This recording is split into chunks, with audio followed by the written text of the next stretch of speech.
tadi terpotong ya, yang ke-9 itu tadi pahami bukan menghafal. Berarti kamu harus memahami materi tersebut, bukan menghafal. Kalau menghafal mungkin lebih tepatnya kalau misalnya terjadi untuk ujian ya. Ke-10 bertanyalah.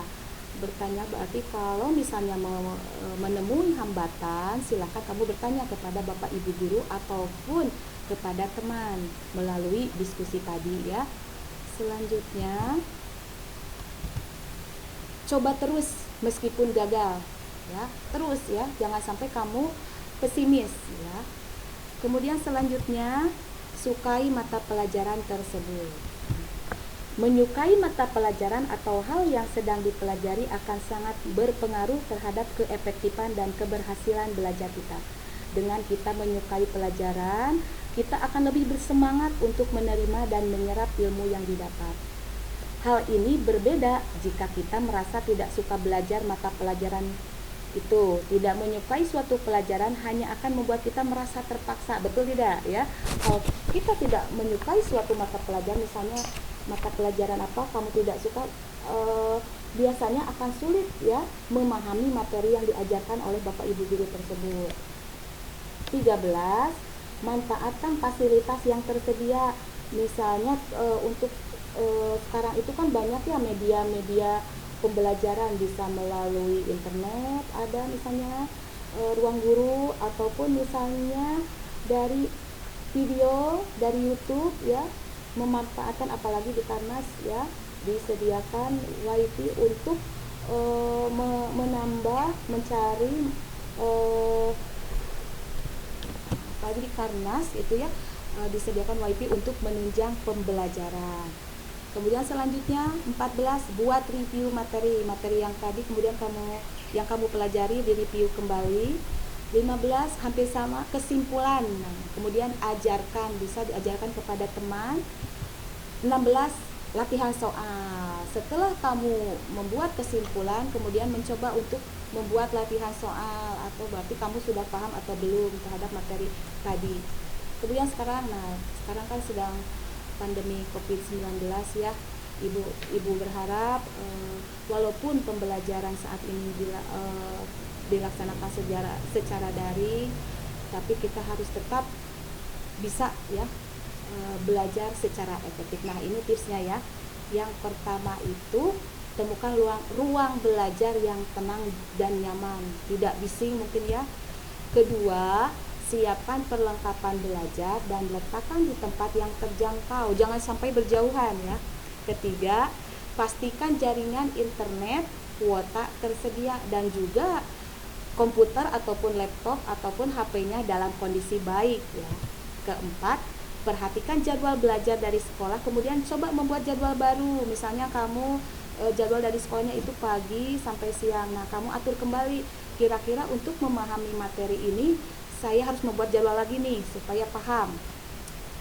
5, jauhkan smartphone saat Anda belajar agar fokus ya.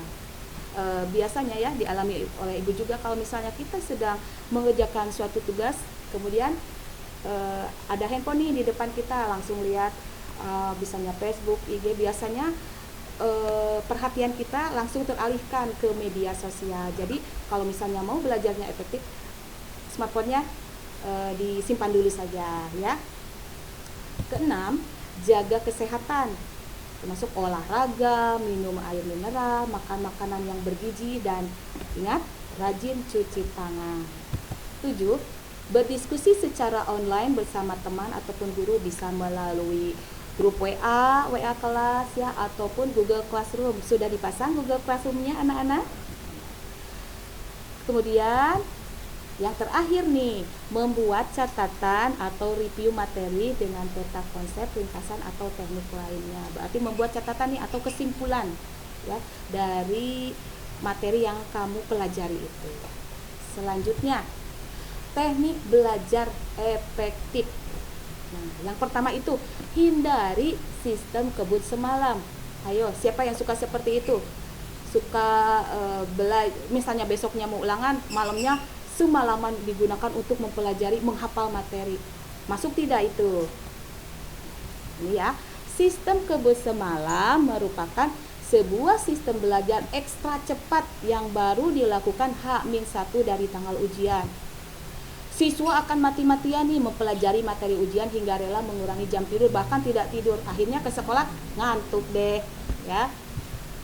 Kemudian yang terakhir, semakin banyak jam tidur yang dikurangi untuk belajar, maka semakin buruk kinerja saat mengerjakan ujian. Betul apa tidak? Nah, yang kedua itu tadi yang pertama, hindari sistem kebut semalam. Yang kedua itu teknik Podomoro. Teknik Podomoro itu diperkenalkan oleh Francesco Cirillo pada akhir tahun 1980. Terdiri dari 5 tahapan. Nah, ketika melakukan cara belajar ini, jangan fokus terhadap waktu, santai, dan jangan malah panik apabila topik yang kamu pelajari belum berhasil kamu kuasai. Inti dari teknik ini adalah pemberian jeda istirahat. Cara pembelajaran seperti ini dinamakan dengan space learning, teknik yang lebih efektif untuk memasukkan konsep dan materi ke otak, ya. Yang tekniknya itu yang pertama, tentukan topik yang mau kamu pelajari. Yang kedua, pasang stopwatch 25 menit untuk mempelajari topik tersebut, ya, materi tersebut.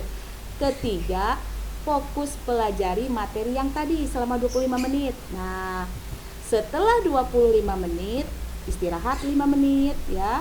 Kemudian setelah melakukan pengulangan tahapan sebanyak 4 kali nih, boleh, nah ini diulang terus, boleh istirahat 15 sampai 30 menit. Jadi setiap per 25 menit istirahat. Berarti ada jedanya, ya, digunakan untuk istirahat. Dan yang kedua adalah teknik Feynman. Apa itu teknik Feynman? Nah, kalau kamu adalah tipe orang yang suka belajar sambil berinteraksi dengan orang lain, cobain deh cara belajar Feynman. Berbeda dengan Podomoro yang tadi yang mengatur jendela waktu belajar, Feynman merupakan teknik dengan cara praktek. Ada 4 tahapan. Nih, yang pertama, pilih sebuah topik ataupun materi.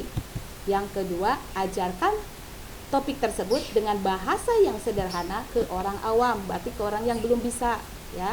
Ketiga, cek bagian mana nih yang masih belum tepat atau belum kamu kuasai.